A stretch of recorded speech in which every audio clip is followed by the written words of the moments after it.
ওই দিনের মুসিবত এমন মুসিবত কেউ কাউরে চিনবে না। আল্লাহ তাআলা বলেন, ইয়াউমা ইয়াফিরুল মারউ মিন আখিহি ওয়া উম্মিহি ওয়া আবিহি ওয়া সাহিবাতিহি ওয়া বানিহি লিকুল্লি ইমরিইন মিনহুম ইয়াউমা ইযিন শা'নুন ইউগনি। কিয়ামতের দিন ভাই ভাইয়ের থেকে পলায়ন করবে, ওয়া উম্মিহি ওয়া আবিহি পিতা মাতার থেকে পলায়ন করবে, ওয়া সাহিবাতিহি ওয়া বানিহি স্ত্রী সন্তানদের থেকে পলায়ন করবে। দুনিয়ায় একটা বাবা 14 ঘন্টা 16 ঘন্টা 18 ঘন্টা ডিউটি করে, অনেকে দেশে করে অনেকে বিদেশে করে।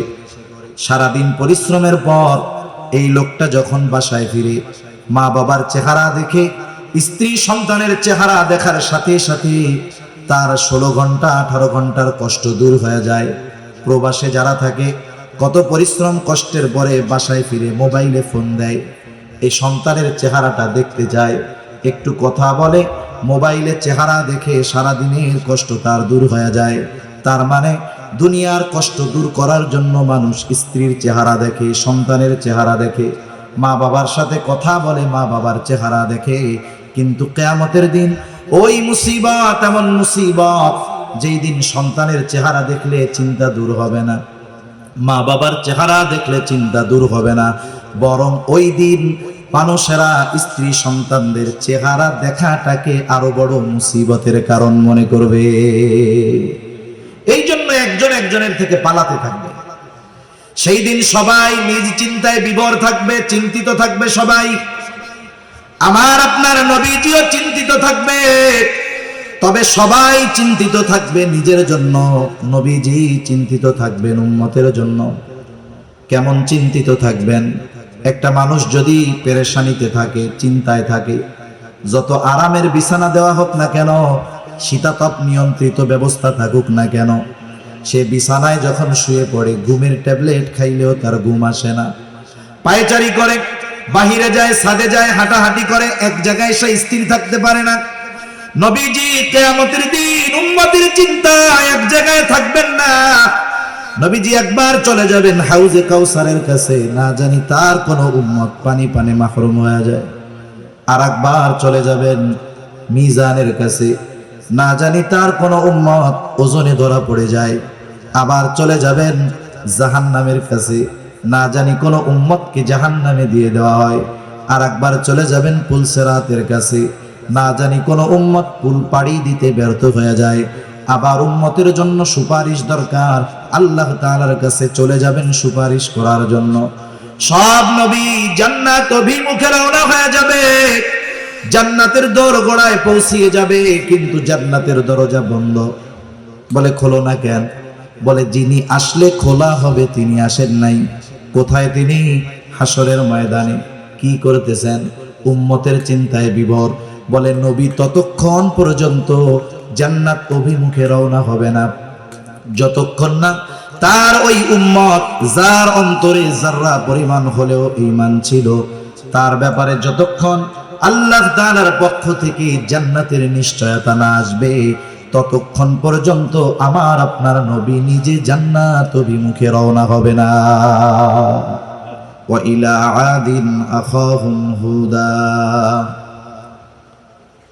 আদ গোত্রের জন্য আল্লাহ তাআলা তাদের ভাই হুদ আলাইহিস সালামকে নবী হিসাবে প্রেরণ করেছেন। ওয়া ইলা সামুদ আখাহুম সালিহা। আল্লাহ তাআলা সামুদ গোত্রের জন্য তাদের ভাই সালেহ আলাইহিস সালামকে নবী হিসাবে প্রেরণ করেছেন। ওয়া ইলা মাদিয়ানা আখাহুম শুআইবা। আল্লাহ তাআলা বলেন তিনি মাদিয়ানবাসীর জন্য তাদের ভাই শুআইব আলাইহিস সালামকে নবী হিসাবে প্রেরণ করেছেন। কত বড় জলিলুল কদর পয়গম্বর মুসা আলাইহিস সালাম আল্লাহ তাআলার সাথে সরাসরি কথা বলতেন। কোরআনুল কারীমে এককভাবে সবচেয়ে বেশি বার মুসা আলাইহিস সালামের নাম উল্লেখ হয়েছে। ওয়া কাল্লামাল্লাহু মুসা তাকলিমা। এত বড় জলিলুল কদর পয়গম্বর মুসা আলাইহিস সালাম বনি ইসরাইলদের জন্য নবী, হযরত ঈসা আলাইহিস সালাম আল্লাহ তাআলা তার মাধ্যমে তার কুদরতের বহির প্রকাশ ঘটিয়েছেন। পিতাবিহীন তিনি দুনিয়াতে এসেছেন।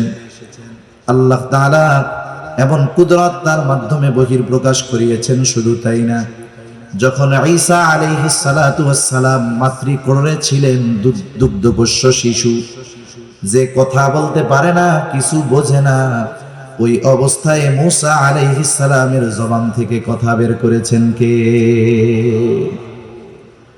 আল্লাহ তাআলা ঈসা আলাইহিস সালামকে একেবারে সদ্য ভূমিষ্ঠ শিশু, জবান খুলে দিয়েছে, মানুষের সামনে কথা বলছে। আদম আলাইহিস সালাতু ওয়াস সালাম, আল্লাহ তাআলা বলেন খলাকতু বিয়াদাইয়া, আমি নিজের হাতে সৃষ্টি করেছি। আদম আলাইহিস সালামের ব্যাপারে আল্লাহ তাআলা বলেন তিনি মানব কুলের পিতা, কিন্তু সব মানুষের জন্য নবী না। ইব্রাহিম আলাইহিস সালাতু ওয়াস সালাম কত জলিলুল কদর পয়গম্বর, তিনি আমাদের নাম রেখেছেন মুসলমান, মুসলিম মিল্লাতের পিতা তিনি। আল্লাহ তাআলা বলেন মিল্লাতা আবিকুম ইব্রাহিম হুয়া সাম্মাকুমুল মুসলিমিন, তিনি সব মুসলমানদের পিতা, তবে সব মুসলমানের জন্য নবী না। কিন্তু আমার আপনার নবীর ব্যাপারে আল্লাহ তাআলা বলেন, আপনি বলেন কুল ইয়া আইয়ুহান নাসু ইন্নী রাসূলুল্লাহি ইলাইকুম জামিআ,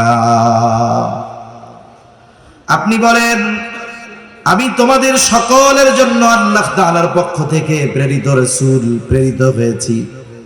তাহলে আমার আপনার নবী কোন গোত্র, কোন বংশ, শুধুমাত্র আরবের জন্য নবী নয়।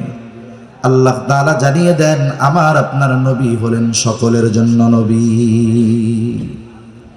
এই সকলের জন্য নবী দ্বারা কি শুধু এই পৃথিবীবাসী তাদের জন্য নবী, বা শুধুমাত্র মানুষ, আমার আপনার নবী কি শুধু তাদের জন্য নবী? বিষয়টা এমন নয়, বরং গোটা সৃষ্টিকুলের সকলের জন্য নবী হলেন আমার আপনার নবী। নবীজির আগে সব নবীর নবুয়তির একটা পরিব্যাপ্তি ছিল, এরিয়া ছিল, নির্দিষ্ট সীমানা ছিল, গণ্ডি ছিল। কারণ দেখা গেছে পৃথিবীতে এক সময় একাধিক নবী ছিলেন, পাশাপাশি এলাকায় তারা অবস্থান করতেন। কিন্তু আমার আপনার নবীজির নবুয়তির পরিব্যাপ্তি কত দূর, আমার আপনার নবীজির নবুয়তির পরিব্যাপ্তি হলো তত দূর, আল্লাহ তাআলার রবুবিয়তের বিস্তৃতি যত দূর। তার মানে যেই জায়গার রব আল্লাহ, সেই জায়গার নবী রহমত মুহাম্মাদুর রাসূলুল্লাহ। পবিত্র কোরআনুল কারীমের সর্বাধিক পাঠিত সূরা সূরা ফাতিহা। সূরা ফাতিহা এমন এক সূরা প্রত্যেক নামাজের প্রতি রাকাতে লাগে। ইমামের পেছনে যখন পড়া হয়, ইমামের কেরাতি, মুসল্লির কেরাত, তখন আমরা পড়ি না, তখন ইমামেরটা শুনি। একা যখন সুন্নাত পড়ি, নফল পড়ি, তখন প্রতি রাকাতে সূরা ফাতিহা নিজে পড়ি। সূরা ফাতিহার শুরুতেই আমরা বলি আলহামদুলিল্লাহি রাব্বিল আলামিন, সকল প্রশংসা আল্লাহর জন্য। আল্লাহকে বলে যিনি জগৎ সমূহের রব। আলম এক বচন, আলামিন বহু বচন, তার মানে আল্লাহ তাআলা বলেন জগৎ একটা নয়, অগণিত জগৎ আছে। মহাকাশ নিয়ে যারা গবেষণা করে, মাঝে মধ্যে দেখবেন তারা বলে এত আলোকবর্ষ দূরে একটা নতুন গ্রহের সন্ধান পাওয়া গেছে, নতুন একটা আলম, নতুন একটা জগতের সন্ধান পাওয়া গেছে। গোটা পৃথিবী ব্যাপী তোলপাড় সৃষ্টি হয়ে যায় যে পৃথিবীবাসী নতুন করে একটা স্থানের সন্ধান পেয়েছে, ওই জায়গায় মানব বসতি স্থাপন করা হবে। তাহলে নাসা যদি নতুন একটা আলম তথা জগতের সন্ধান পায়, গোটা পৃথিবীতে তোলপাড় সৃষ্টি হয়ে যায়। কিন্তু আল্লাহ তাআলা ১৫০০ বছর আগে আল্লাহ তাআলা কোরআনুল কারীম নাজিল করে জানিয়ে দিলেন যে শোনো, এই জগৎ শুধু একটা জগৎ এমনটা নয়, বরং এই পৃথিবী একটা জগৎ এমনটা নয়, বরং আরো অগণিত জগৎ যিনি সৃষ্টি করেছেন তিনি কে? অগণিত জগৎ।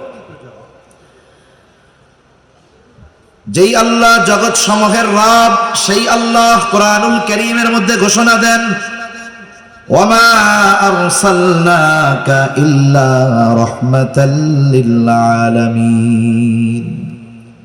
আল্লাহ তাআলা বলেন, শুধুমাত্র আমি আপনাকে জগৎ সমূহের জন্য রহমত হিসাবে প্রেরণ করেছি।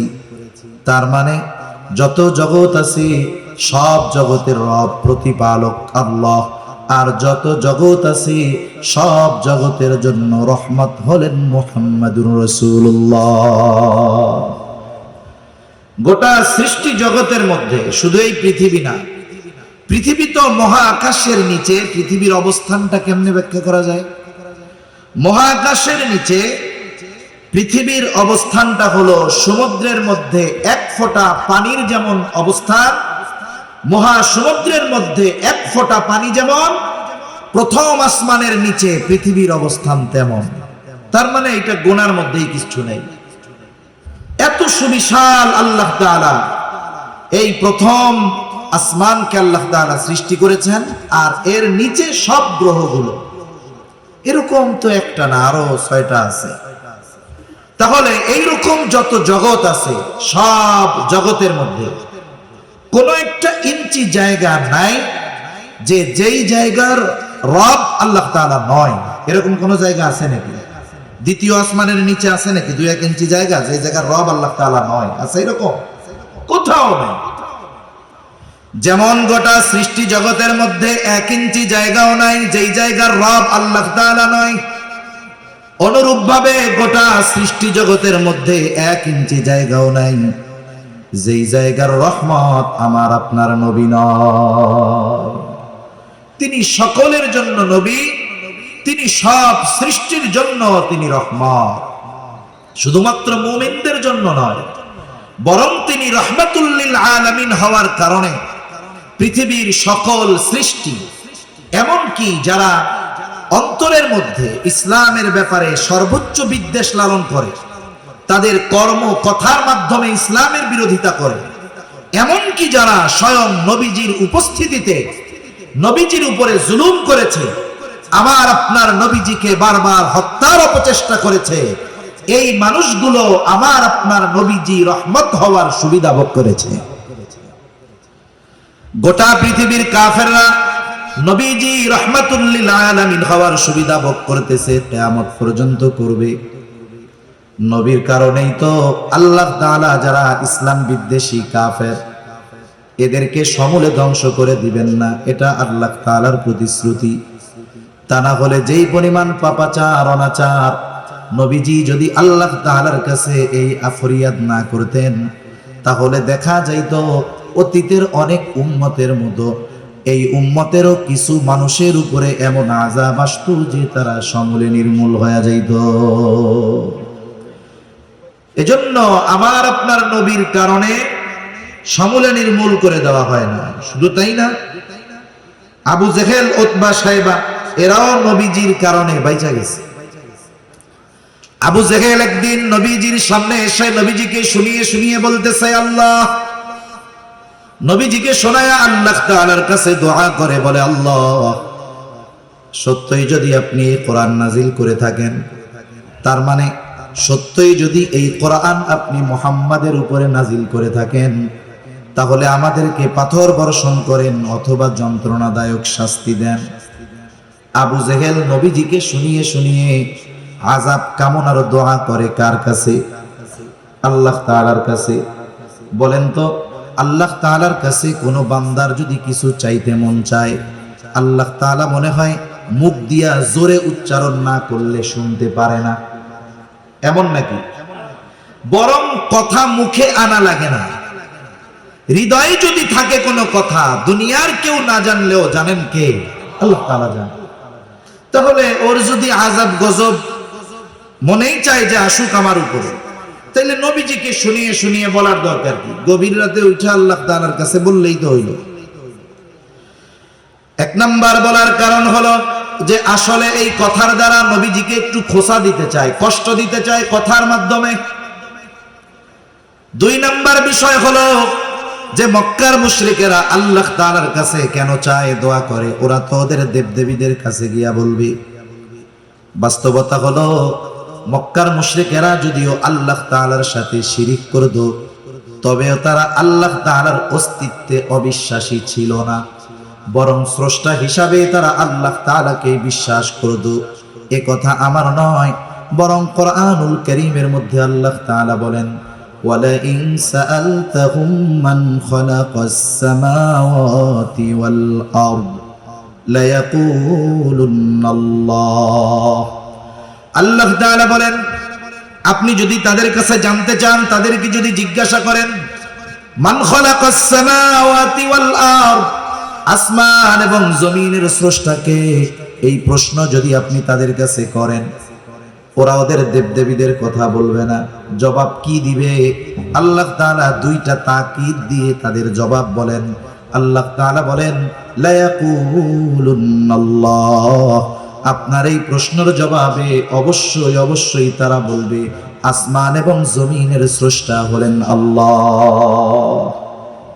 নবী জিজ্ঞাসা করবেন কাফেরদের, আসমান জমিনের স্রষ্টাকে। কাফেররা জবাব কি দিবে? যে লাত মানাত উজ্জা না, বরং আল্লাহ তাআলা দুইটা তাকিদ সহকারে বলেন অবশ্যই অবশ্যই এরা বলবে আসমান জমিনের স্রষ্টা কে? আল্লাহ। আল্লাহ তাআলা এক জায়গায় বলেন, ওয়ালাইন সাআলতাহুম মান নাযালা মিনাস সামাই মাআন ফাআহইয়া বিহিল আরদা বা'দা মাউতিহা। আপনি যদি তাদের জিজ্ঞাসা করেন, মান নাযালা মিনাস সামাই মা, কে আসমান হতে বাড়ি বর্ষণ করে, পানি বর্ষণ করে, শুধু তাই না, ফাআহইয়া বিহিল আরদা বা'দা মাউতিহা, ওই পানি বর্ষণ করার দ্বারা মৃত জমিন তথা ফসল উৎপাদনের অনুপযুক্ত জমিনকে কে ফসল উৎপাদনের জন্য উপযুক্ত করে তোলে? অর্থাৎ ওই পানির দ্বারা মৃত জমিনকে কে পুনরুজ্জীবিত করে তোলে? ওরা ওদের দেবদেবীদের কথা বলবে না, কি বলবে জবাবে? আল্লাহ তাআলা বলেন, লায়াকুলুন্নাল্লাহ, আপনার এই প্রশ্নের জবাবে অবশ্যই অবশ্যই তারা বলবে এগুলো যিনি করেন তিনি কে? বলবে অবশ্যই অবশ্যই আল্লাহ এগুলো দেন। আল্লাহ তাআলা এক জায়গায় বলেন, ওয়ালাইন সাআলতাহুম মান খালাকাহুম লায়াকুলুন্নাল্লাহ, আপনি যদি তাদের জিজ্ঞাসা করেন তাদের স্রষ্টাকে, কে তাদেরকে সৃষ্টি করেছে, তারা নাস্তিকদের মতো বলবে না এমনিই হয়ে গেছি, প্রাকৃতিক ভাবে হয়েছি, বরং কি বলবে? লায়াকুলুন্নাল্লাহ, অবশ্যই অবশ্যই আমাদের স্রষ্টা হলেন আল্লাহ। তাহলে আল্লাহ তাআলার অস্তিত্বের ব্যাপারে তাদের কি দৃঢ় বিশ্বাস ছিল, কিন্তু তারা এমন কিছু আল্লাহ তাআলার সাথে শিরক করত যার কারণে তাদের এই বিশ্বাস মূল্যহীন হয়ে গেছে, কোনো দাম নেই। আবার নবীজি এক জায়গায় বলেন, আবু জেহেল আল্লাহ তাআলার কাছে দোয়া করেছে, আল্লাহ তাআলা আবু জেহেলের দোয়াও কবুল করেছেন। বদরের দিন সকাল বেলায় আবু জেহেল আল্লাহ তাআলার কাছে দোয়া করে বলে, আল্লাহ, আজকে যারা হকের উপরে আছে, সত্যের উপরে আছে, আপনি তাদেরকে বিজয় দান করেন। নবীজি বলেন, আল্লাহ তাআলা আবু জেহেলের দোয়া কবুল করেছে। বদরের দিন যারা হকের উপরে ছিল, সত্যের উপরে ছিল, আল্লাহ তাআলা তাদেরকেই বিজয় দান করেছে। তাহলে নবীজিকে শুনিয়ে শুনিয়ে আল্লাহ তাআলার কাছে বলার উদ্দেশ্য হলো নবীজিকে কষ্ট দেওয়া। সে কেমন যেন নবীজিকে বলতে চায়, আসলে উপযুক্ত আমি ছিলাম, তা তোমার কাছে আল্লাহ তাআলা পাঠাইছে। ও কেমন যেন আল্লাহর কাছে বলে, আল্লাহ, আমি কত প্রভাবশালী মানুষ, আমার পেছনে কত লোক আছে, আমার সম্পদের অভাব নাই, আমার মতো লোক থাকতে আপনি ওনার কাছে কোরআন নাজিল করলেন, এটা কেমন হইল? এর আগে আমারে পাথর মেরে শেষ করে দিলেন না কেন? অনেক মানুষ আছে আর একজনের সাথে তার শত্রুতার প্রয়োজন নাই, তার প্রতিবেশী, তার বন্ধু, তার পরিচিত জনের উন্নতি অগ্রগতি, তার প্রতি তার অন্তরে হিংসার বীজ বপন করে দেয়, অটোমেটিক শত্রু হয়ে যায়। হয় কি হয় না? অনেক সময় তো মানুষ অনেকের উন্নতি দেখে বলে, এই লোকটার এই অবস্থা হইলো, আরে আল্লাহ, এই লোকটা এরকম হইলো, এই দৃশ্য দেখার আগে, এই কথা শোনার আগে আমি মরলাম না কেন? এরকম বলে না অনেকে? এগুলো কি খবর শুনলাম? এগুলো শোনার আগে মরলাম না কেন? এই যে বলতেছে মরলাম না কেন বা আমার মরণ হলো না কেন, এই টাইমে যদি আজরাইল এসে বলে যে তোমার তো মরতে মন চায়, তাহলে আমার সাথে চলো, ও কি মরতে চাইবে নাকি? বলবে দুরু মিয়া, আমি কি মরতে চাইছি? এমনি এমনি কইছি। তার মানে চিন্তা করেন, পরশ্রী কাতরতা, হিংসা কেমন এক রোগ যে এটার কারণে অনেক সময় মানুষ নিজের মৃত্যুও কামনা করে। এজন্য বুজুর্গদের সোহবতে যাওয়া দরকার আমাদের, যাতে আমাদের এই অন্তরের রোগগুলো দূর হয়ে যায়। অন্তরের রোগ এটা জটিল এক জিনিস। যেমন পৃথিবীতে যত ভয়ানক রোগ আছে, মরণ ব্যাধি, দেখবেন এই মরণ ব্যাধি যে রোগগুলো, এই রোগগুলোর আলামত শরীরের বাহির অংশে প্রকাশ পায় খুব কম। হার্টের রোগ আপনি বাহিরে কিছু দেখবেন না, ভিতরে ক্যান্সারের জীবাণু দেহ খেয়ে ফেলছে, বাহিরে কিছুই টের পাওয়া যায় না। এই হিংসা হলো মানুষের ঈমান ধ্বংস করা, আমল ধ্বংস করার অন্যতম এক রোগ। এজন্য আল্লাহ তাআলার কাছে দোয়া করা, যারা এই রুহানি চিকিৎসক, অন্তর পরিশুদ্ধ করার চিকিৎসক, যারা হক্কানি বুজুর্গানে দ্বীনের সোহবতে গিয়ে আমাদের দিলগুলোকে পরিষ্কার করা দরকার, ঠিক কিনা বলেন? তা আবু জেহেল এই কথা নবীজিরে শোনায় শোনায় বলতেছে, মানুষ যখন আমাকে আপনাকে কোনো কথা বলবে, তিরস্কার করে, খোঁচা মেরে, মানুষ হিসাবে স্বাভাবিক আমার আপনার খারাপ লাগতেই পারে, ঠিক কিনা বলেন? আবার অনেক সময় অনেক ভদ্র মানুষ আছে, মানুষ যদি তাকে তিরস্কার করে কিছু বলে চুপ করে থাকে। সবাই তো আর একরকম না। মনে করেন কতজন হুজুরদের বলে জঙ্গি, মোল্লা, মানুষের বাড়িতে খায়, এই করে সেই করে। দেখবেন কিছু মানুষ আছে শরীফ মানুষ, উনি খালি শুনে, কিছু বলে না, মাথা নিচু করে চলে আসে। আবার অনেক সময় অনেকে আছে যে তিনি খুব ভদ্র, সাথে আছে এক বন্ধু, এটা খুব চেতা। এখন ওই ভদ্র মানুষকে কেউ যদি তিরস্কার করে, সে যদিও কিছু না বলে, অনেক সময় চুপ থাকা, জবাব না দেওয়া, এটাই বড় প্রতিবাদ, ঠিক কিনা? এজন্য রহমানের বান্দাদের যত গুণাবলী আছে, এর মধ্যে একটা গুণ আল্লাহ তাআলা বলেন, ওয়াইদা খাতাবাহুমুল জাহিলুনা ক্বালু সালামা। আবু জেহেল নবীজিকে শোনায় শোনায় কথা বলে, নবীজি কিছু বলেন না। কিন্তু আবু জেহেল যে আমার আপনার নবীকে কষ্ট দিতে চায়, যে কথাগুলো বলতেছে, আল্লাহ তাআলা শুনেন কি শুনেন না? নবী ঠিক কিছুই বলেন নাই, কিন্তু আল্লাহ তাআলা জবাব পাঠায় দিলেন আমার আপনার নবীর জবান দিয়ে। আল্লাহ তাআলা বলেন, হাবিব, আসলে ওরা যা বলে, ওরা যা করে, ওরা যে শাস্তি কামনা করে, তার চাইতে কঠিন বিষয়ের উপযুক্ত তারা। কিন্তু শাস্তির উপযুক্ত হওয়ার পরেও কেন আমি শাস্তি দেই না, শুইনা নেন। আল্লাহ তাআলা বলেন, ওয়ামা কানাল্লাহু লিয়ুআযযিবাহুম ওয়া আনতা ফীহিম। শাস্তি দেই না কেন? এটা আপনার সম্মানার্থে। আপনি যতক্ষণ তাদের মধ্যে আছেন, শুধুমাত্র আপনার সম্মানার্থে আমি তাদেরকে আযাব দেই না।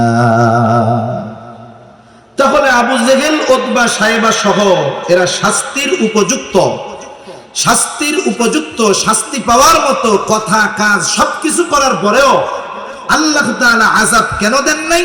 বলে আপনি আছেন এই জন্য দেই নাই। কেন দেই নাই? বলে আপনি তো রাহমাতুল লিল আলামিন, আপনি এই পৃথিবীতে আছেন, আর শাস্তি দেব, আযাব দিব, এটা হতে পারে না, কারণ আযাব আর রহমত একসাথে থাকতে পারে না। এজন্য অতীতে যত নবীর উম্মতদেরকে আল্লাহ তাআলা শাস্তি দিয়েছেন, এমনটা কখনো হয় নাই আল্লাহ আযাব দিয়েছেন আর ওই জায়গায় ওই নবী উপস্থিত আছে, এমনটা হয় নাই। আগে আল্লাহ তাআলা ওই নবীকে তার নবুয়তির এরিয়ার বাইরে নিরাপদে সরায় নিছেন, এরপরে আল্লাহ তাআলা আযাব দিয়েছেন। তাহলে আদ গোত্রের নবী হুদ আলাইহিস সালাম, আল্লাহ শাস্তি দিতে চাইলেন, হুদ নবীকে সরায় নিলেন।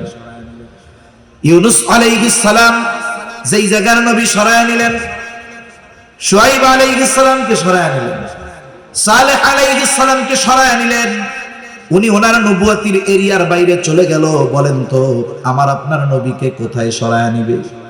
কারণ সরানোর মতো 1 ইঞ্চি জায়গা গোটা সৃষ্টি জগতের কোথাও নাই। কারণ আমার আপনার নবী হলেন রহমাতুল লিল আলামিন। আমার আপনার নবীর সম্মানার্থে কাফেররা শাস্তি পায় নাই নগদে, নাইলে ওরা যা করেছে শাস্তির উপযুক্ত ছিল।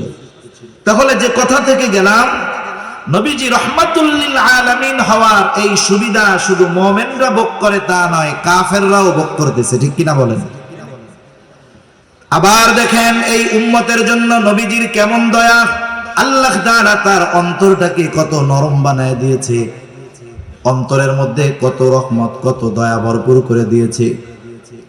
আব্দুল্লাহ ইবনে আমর ইবনুল আস রাদিয়াল্লাহু তাআলা আনহু থেকে বর্ণিত, নবীজি কোরআন থেকে তিলাওয়াত করলেন যা আল্লাহ তাআলা ইব্রাহিম আলাইহিস সালামের ব্যাপারে নাজিল করেছেন। কোরআনে কি নাজিল করেছেন? আল্লাহ কোরআনুল কারীমের 13তম পারা সূরা ইব্রাহিমের মধ্যে আল্লাহ তাআলা ইব্রাহিম আলাইহিস সালাম তার গুনাহগার উম্মতের জন্য ক্ষমা চেয়ে আল্লাহ তাআলার কাছে দোয়া করেছেন। ওই দোয়ার কথাটাই আল্লাহ তাআলা কোরআনে জানিয়ে দিয়ে বলেন, রব্বি ইন্নাহুন্না আযলালনা কাসীরাম মিনান নাস ফামান তাবিআনি ফাইন্নাহু মিন্নী ওয়া মান আসানি ফাইন্নাকা গফুরুর রহিম। ইব্রাহিম আলাইহিস সালাম বলেন, ও রব, এই প্রতিমাগুলো এই মূর্তিগুলো অধিকাংশ মানুষকে পথচ্যুত করে ফেলেছে। ফামান তাবিআনি ফাইন্নাহু মিন্নী, যে আমার আনুগত্য করেছে সে তো আমার দলভুক্ত। আমান আসানি, যে আমার আনুগত্য করে নাই, যদিও করে নাই, যদিও মানে নাই, তথাপিও তো ইব্রাহিম আলাইহিস সালামের উম্মত। কারণ আমার আপনার নবীজির নবুয়তির পরে কিয়ামত পর্যন্ত যত মানুষ আসবে, যত মানুষ আছে, যত মানুষ দুনিয়া থেকে চলে গেছে, যে যে ধর্মের অনুসারী হোক না কেন, সকল মানুষই আমার আপনার নবীজির উম্মত। অনেক সময় এমনটা হয় যে বাধ্য সন্তানের চাইতে মা বাবা অবাধ্য সন্তানকে নিয়ে চিন্তিত বেশি থাকে, দোয়া তার জন্য বেশি করে, তার কথা মানুষের কাছে বেশি বলে। সন্তান অবাধ্য কিন্তু তার জন্য বেশি চিন্তিত থাকে। কেন? বলে মোহাব্বতের কারণে। চিন্তা করে যেগুলো তো বাধ্য ওগুলো তো একটা রাস্তা হইছে, কিন্তু যেটা অবাধ্য এটার কি হবে। মা বাবা সন্তান খারাপ হওয়ার পরেও তাকে ত্যায্য পুত্র করে দেয় না, বের করে দেয় না, বরং তার পরিবর্তনের জন্য আল্লাহ তাআলার কাছে দোয়া করে, মানুষের কাছে বলে, উলামায়ে কেরামের কাছে বলে, দেখেন একটু কিছু করা যায় কিনা। কেন করে? মোহাব্বতের কারণে। বলেন তো, মা বাপ সন্তানকে যত মোহাব্বত করে তার চাইতে নবী তার উম্মতকে মোহাব্বত কম করে না বেশি করে? কত বেশি করে এটা মাপা যাবে না, পরিমাপ করা যাবে না। কত ভালোবাসে নবী। আসলে আমাকে আপনাকে ভালোবাসে কে, দুনিয়াতেও এটা মোটামুটি বোঝা যায়। মুসিবতে বিপদে যে পাশে থাকে আসলে সে ভালোবাসে। মুখ দিয়া শুধু বললে হবে না ভালোবাসি ভালোবাসি, কিন্তু বিপদের সময় নাই। বাস্তবে এই সব মানুষ ভালোবাসে না। বাস্তবে ভালোবাসে তারা বিপদে পাশে থাকে যারা। এই দুনিয়ার বিপদ চোখ বন্ধ হবে, বিপদ শেষ। আসল বিপদ তো কিয়ামতের দিন, আসল বিপদ তো মুসিবতের দিন। দুনিয়ার বিপদে, দুনিয়ার মুসিবতে সন্তান যদি বিপদে পড়ে বাবা সাহায্যের জন্য দৌড়িয়ে যায়, ভাই বিপদে পড়লে ভাই যায়, বাবা পড়লে ছেলে যায়, ছেলে পড়লে বাবা যায় সাহায্য করার জন্য। বলেন তো, কিয়ামতের দিন যখন কেউ মুসিবতে পড়বে, বাবা মুসিবতে পড়লে সন্তান কি বাবার পাশে এসে দাঁড়াবে নাকি? ওই দিনের মুসিবত এমন মুসিবত কেউ কাউরে চিনবে না।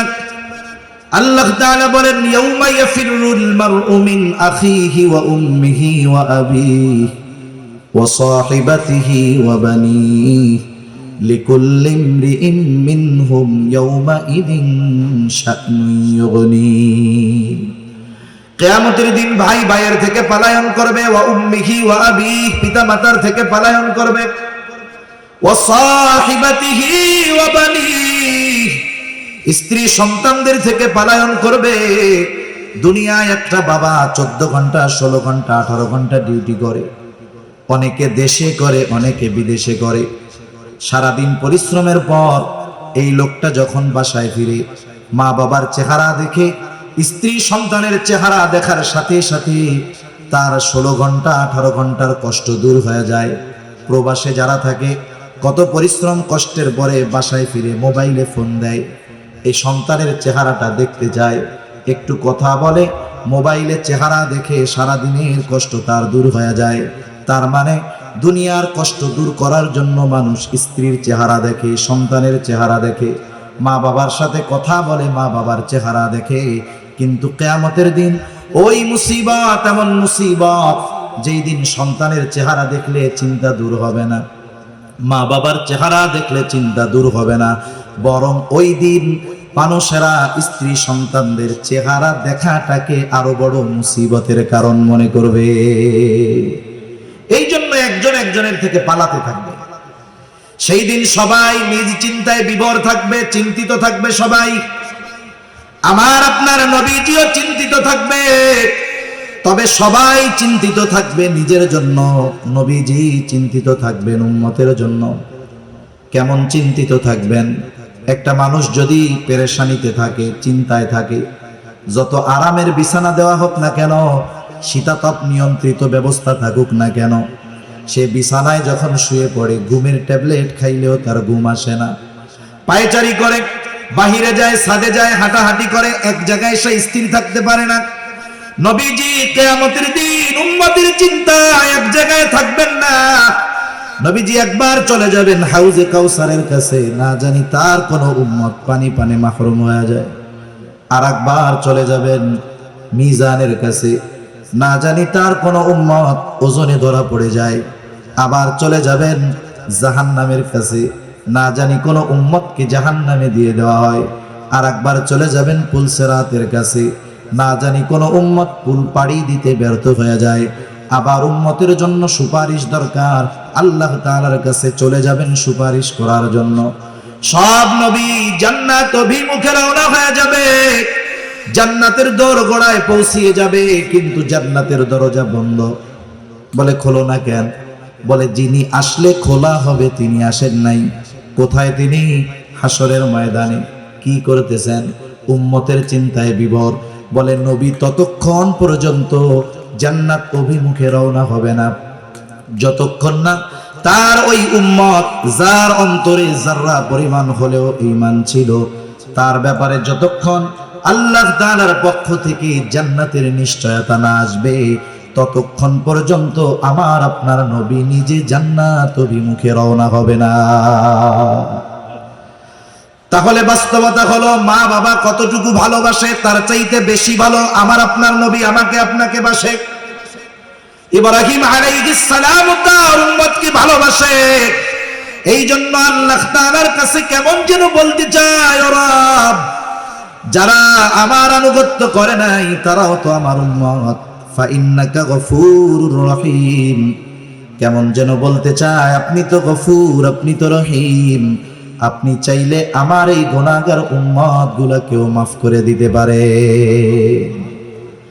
وقال عيسى عليه السلام إن تعذبهم فإنهم عبادك وإن تغفر لهم فإنك أنت العزيز الحكيم। ঈসা আলাইহিস সালাম তার গুনাহগার উম্মতের জন্য আল্লাহ তাআলার কাছে দোয়া করে বলে, ইন তুআযিবুহুম ফাইন্নাহুম ইবাদুক, আপনি যদি তাদেরকে শাস্তি দেন তারা তো আপনারই বান্দা। ওয়া ইন তাগফির লাহুম ফাইন্নাকা আনতাল আজিজুল হাকীম, আর আপনি যদি তাদেরকে মাফ করে দেন, আরে আপনি তো আজিজ, আপনি তো হাকিম, আপনি মহাপরাক্রমশালী, মহাপ্রজ্ঞাময়। ঈসা আলাইহিস সালাম কেমন যেন বলে, আল্লাহ আমার উম্মত আপনার গুনাহগার বান্দাগুলারে আপনি মাফ করে দেন। দুই নবী তার উম্মতের জন্য ক্ষমা চেয়ে আল্লাহ তাআলার কাছে দোয়া করছে। নবীজি উম্মতের কথা তো সব সময় অন্তরে আছে। যার বাবা মারা গেছে সব সময় অন্তরে বাবার কথা থাকে না? থাকে। কিন্তু যখন আরেকজনের বাবাকে দেখে বাবার কথা একটু তখন বেশি মনে পড়ে।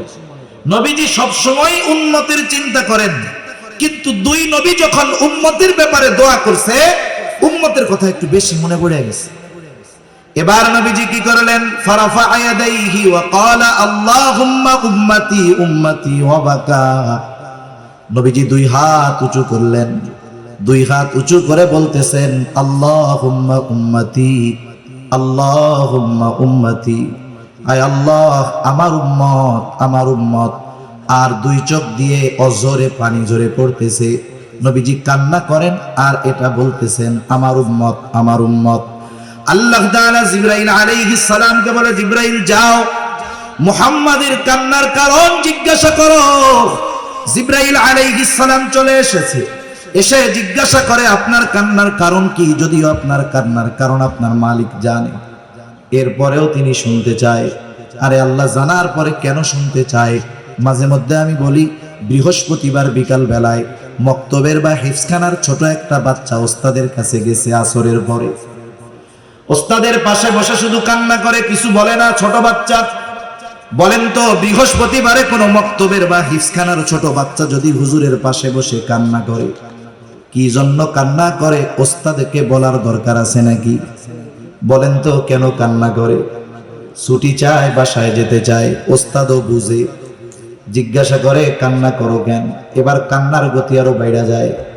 ও চিন্তা করে আমি কাঁদতেছি কেন? হুজুর বোঝার পরেও আবার জিজ্ঞাসা করে কেন? হুজুর বলে তুমি যতই কান্নাকাটি করো লাভ নাই, কারণ আগে কও। এইবার কান্না জড়িত কণ্ঠে ছেলেটা ওস্তাদের কাছে বলে, ওস্তাদ আমার আম্মাকে একটু দেখতে মন চায়, ছোট ভাইটাকে একটু দেখতে মন চায়, একটু ছুটি দেন, বাড়িতে যাব। ওস্তাদ এবার একটা হাসি দিয়া বলে, যাও আগামীকাল মাগরিবের আগে চলে আসবা। এখন কথা হলো, ছাত্রের কান্নার কারণ জানার পরেও ওস্তাদ ছাত্রর মুখে শুনতে চায় কেন? বলে এটা হলো ওস্তাদ আর ছাত্রের মধ্যে মহব্বতের বহিঃপ্রকাশ। নবীজি কান্না করে কেন জানার পরেও কেন আল্লাহ শুনতে চায়? বলে এটা হলো আমার আপনার নবীর প্রতি আল্লাহ তাআলার ভালোবাসার বহিঃপ্রকাশ। উম্মতের ব্যাপারে সব কথা খুলে বলছে জিবরাইল আলাইহিস সালামকে। জিবরাইল আলাইহিস সালাম গিয়ে বলে, আল্লাহ আপনার হাবিবের কান্নার কারণ তার উম্মত।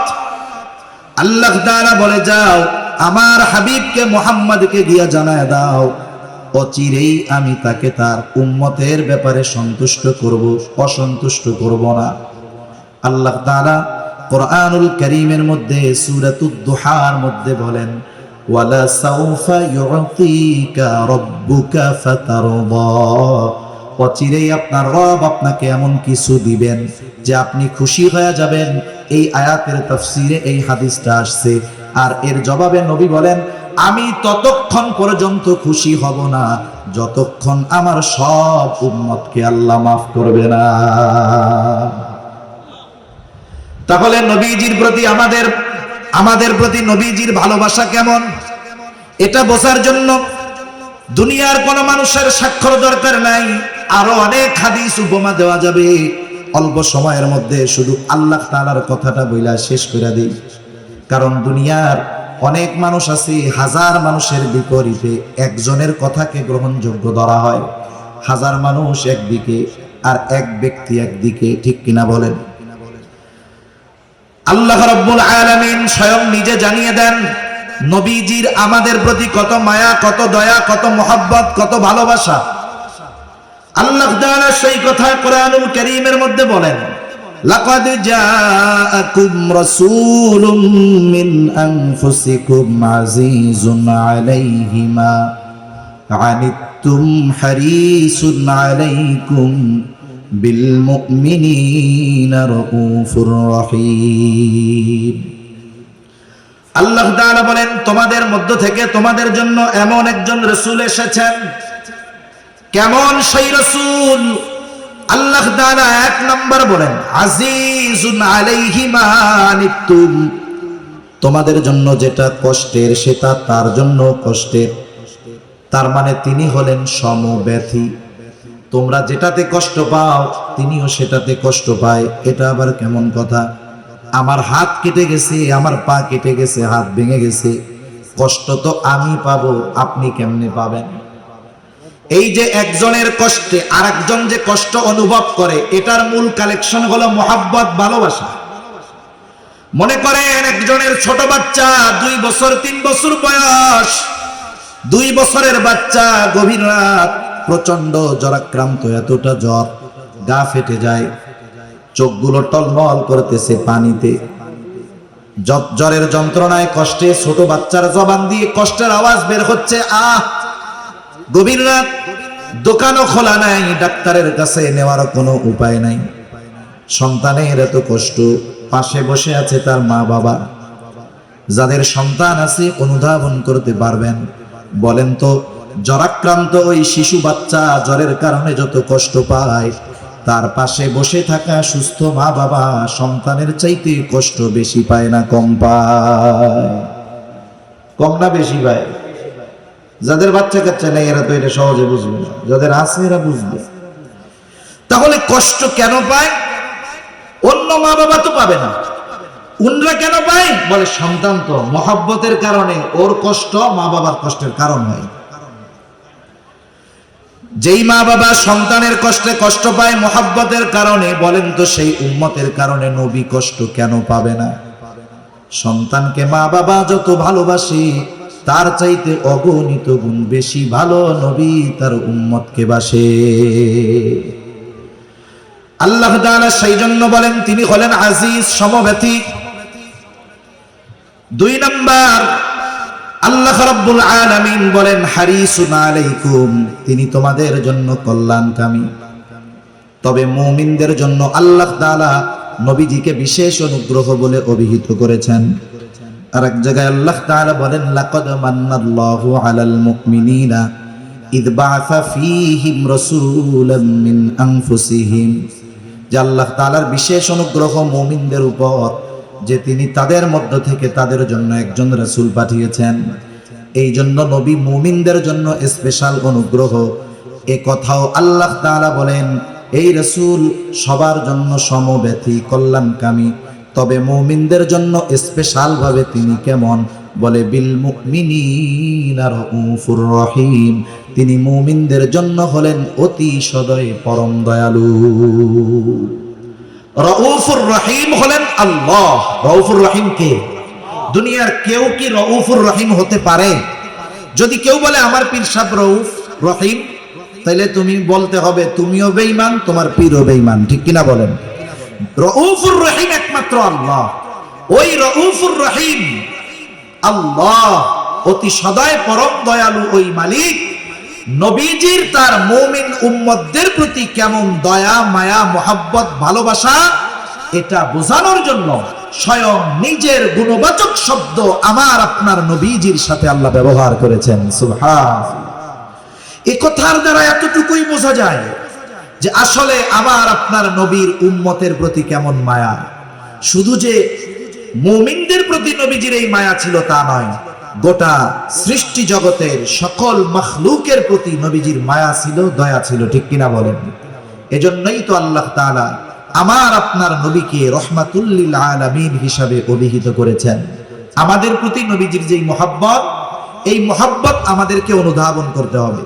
এই মহব্বত যদি কেউ অনুধাবন করতে পারে, ওই ব্যক্তি নবীর ব্যাপারে কোনো কটূক্তি, নবীর ব্যাপারে কোনো বেয়াদবিমূলক আচরণ, যারা নবীর মহব্বতকে অনুধাবন করতে পারে, তারা নবীর প্রতি কোন ধরনের অশালীন আচরণকে মেনে নিতে পারে না, জীবন দিয়ে হলেও এগুলোর প্রতিবাদ করে, ঠিক কিনা বলেন?